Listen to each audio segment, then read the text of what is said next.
두 증인입니다. 두 증인에 대한 말씀을 드리겠습니다. 결론부터 말씀드리면 초림과 재림의 말씀을 증거하는 하나님의 종입니다. 이 사람들은 전 3년 반 동안 권세를 받아 계시록을 증거하고 죽임을 실제로 당합니다. 시체로 3일 반을 길 위에 누워 있다가 생기가 들어가서 발로 일었습니다. 그리고 들림을 받습니다. 이 사람들의 수가 14만 4천입니다. 그리고 공중에서 재림 예수님을 만나 항상 함께 있으며 예수님과 함께 지상 재림에서 아마겟돈 전쟁에 참여하여 이 세상을 철장 권세를 가지고 심판하고 마귀를 잡아 무저갱에 던지는 하나님의 종입니다. 계시록 11장 3절에서 4절 말씀입니다. 내가 나의 두 증인에게 권세를 주리니 저희가 굵은 베옷을 입고 1260일을 예언하리라. 두 증인은 전 3년 반, 즉 1260일을 예언하는 사람입니다. 작은 책을 먹고 다시 예언하는 사람입니다. 계시록 10장 9절에서 11절 말씀에 기록이 되어 있죠. 10절 읽겠습니다. 내가 천사의 손에서 작은 책을 갖다 먹어버리니 내 입에는 꿀같이 달아 먹은 후에 내 배에서는 쓰게 되더라.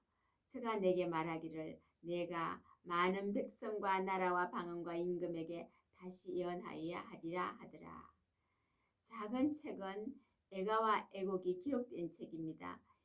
에스겔서 2장 8절에서 3장 1절에 있는 말씀에 기록이 되어 있죠. 즉 작은 책은 계시록을 말하는 것입니다. 이 책을 먹은 말씀을 다시 예언해야 합니다. 다시 증거하는 시기는 환란 시대의 전 3년 반의 1260일입니다. 두 증인에게 권세를 주셔서 다시 증거하게 하십니다. 두 증인의 권세가 얼마나 큰지 성경에서 기록하고 있습니다. 계시록 11장 5절에서 6절 말씀이죠. 만일 저희를 해하고자 한즉 저희 입에서 불이 나서 그 원수를 소멸할지니 누구든지 그 원수를 해하려 하면 반드시 이와 같이 죽임을 당하리라. 이 두 증인을 해하고자 한다는 것입니다. 해하고자 할 때 이 사명을 감당해야 되기 때문에 두 증인의 입에서 불이 나서 그 원수를 소멸한다. 이렇게 말씀을 합니다.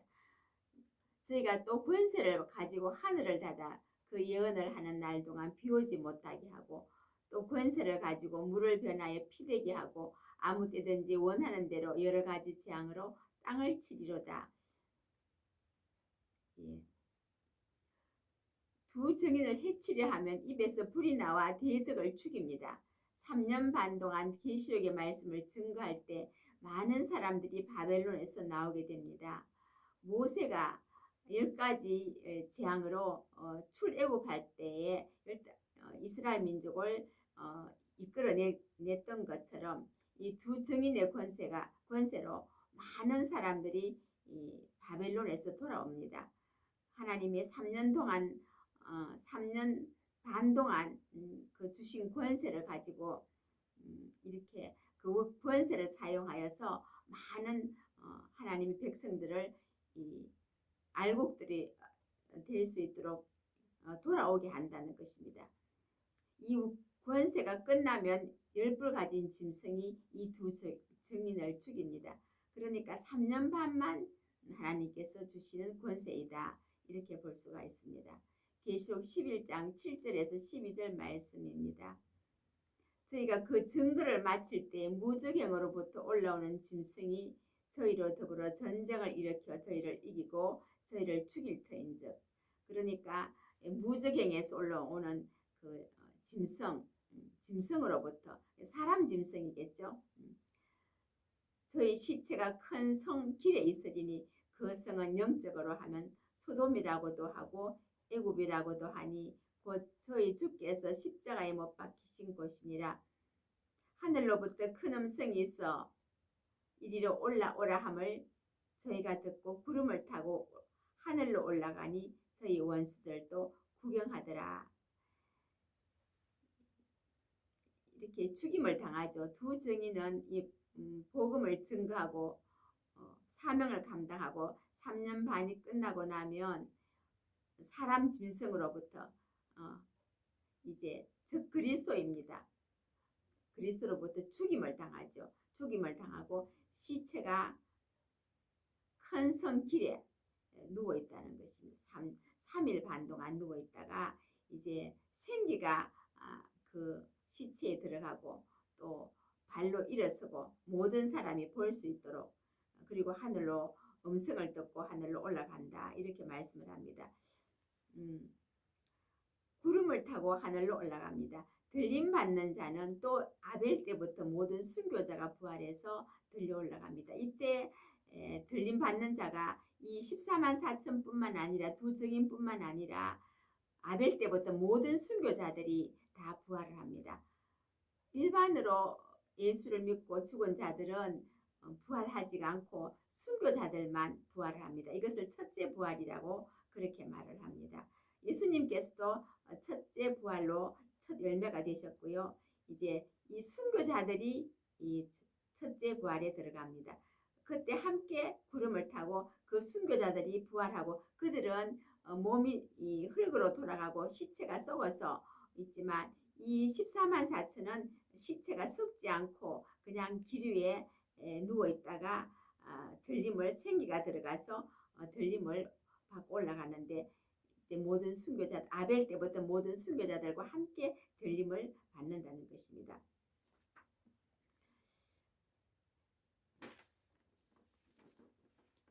계시록 12장 이사야 26장 19절을 보겠습니다. 주의 죽은 자들은 살아나고 우리 시체들은 일어나리이다. 티끌에 거하는 자들아 너희는 노래하라. 주의 이슬은 빛난 이슬이니 땅이 죽은 자를 내어놓으리로다. 여기에 우리 시체들은 일어난다 이렇게 말씀하죠. 이 시체들이 바로 두 증인들입니다. 이 시체가 썩지 않고 예수님도 썩지 않고 시체가 다시 살아났죠. 예수님도 마찬가지로 3일 만에 부활하셨는데 그 시체가 그대로 생기를 얻어서 부활을 하신 것입니다. 그래서 예수님의 그 부활하신 모습과 이 두 증인의 모습은 여기는 3일 반 길 위에 누워 있었죠. 시체들이 일어난다는 것입니다.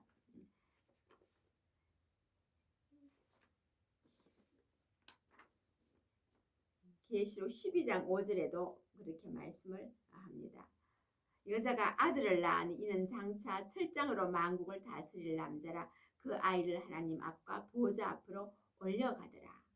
이것이 다 같은 여기저기 성경 구절이 이렇게 올라간다는 말씀이 흩어져 있지만 이게 다 한 사건을 두고 말을 합니다. 들림을 받아 올라간 두 증인이 철장을 가지고 있습니다. 예수님과 함께 지상 재림에서 철장으로 심판한다는 말씀입니다. 철장은 계시록의 말씀입니다. 계시록 19장 14절에서 15절 말씀. 이 들림 받아 올라간 14만 4천이 이제 예수님과 함께 지상 재림에서 이 심판하는 모습이 19장 14절에서 15절 말씀이죠.